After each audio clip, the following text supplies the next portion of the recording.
Tumaas ang presyo ng imported rice sa Dagupan City habang bumaba naman ang presyo ng lokal na bigas. Makibalita tayo live kay Jasmine Gabriel Galban. Jasmine? Chris, sa kabila ng ipinapatupad na import ban sa bigas, tiniyak ng Department of Agriculture ganun din ang sinag na sapat ang supply ng imported na bigas sa mga pamilihan sa bansa.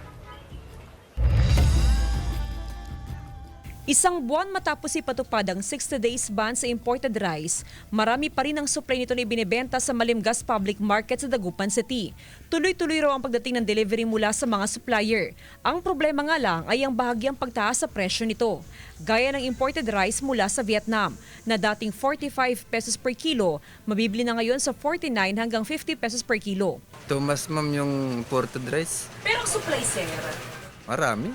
Sa monitoring ng Samahang Industriya ng Agrikultura o SINAG, bagamat merong import ban na pinapatupad sa bansa, ay hindi naapektuhan ang supply sa merkado. May mga dumating pa kasing delivery hanggang noong September 15. May shipment record na may SPSIC. Pinalabas pa rin nila ang cut-off is September 15. So na-extend ng 15 days yung arrival. No? Kaya marami pang stocks.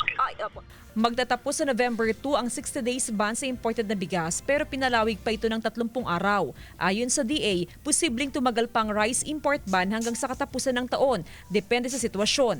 Bumagsak din kasi ang presyo ng palay sa gitna ng harvest season. Nasa 6 pesos ngayon ang kada kilo ng palay sa ibang lugar sa bansa. Kasabay ng pagtaas sa presyo ng imported na bigas ay patuloy naman ang pagbaba sa presyo ng local rice. 4 hanggang 5 piso kada kilo ang ibinaba sa presyo ng commercial rice. Inaasahang bababa pa ito dahil sa pagdating ng mga bagong aning palay. Meron ng mabibili ngayon na 30 pesos kada kilo na bigas sa merkado. Mas pasok sa budget ng mga mamimili. Malaking bagay na yun sa amin kasi sa mga mahihirap talagang malaking bagay sa pagbaba ng bigas.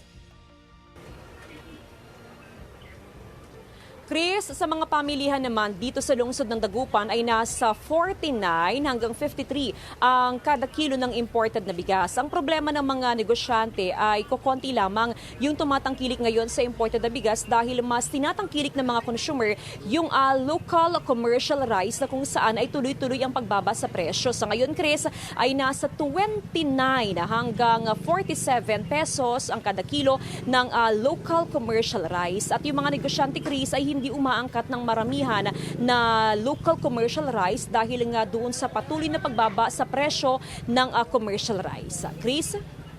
Maraming salamat, Jasmine Gabriel Galban.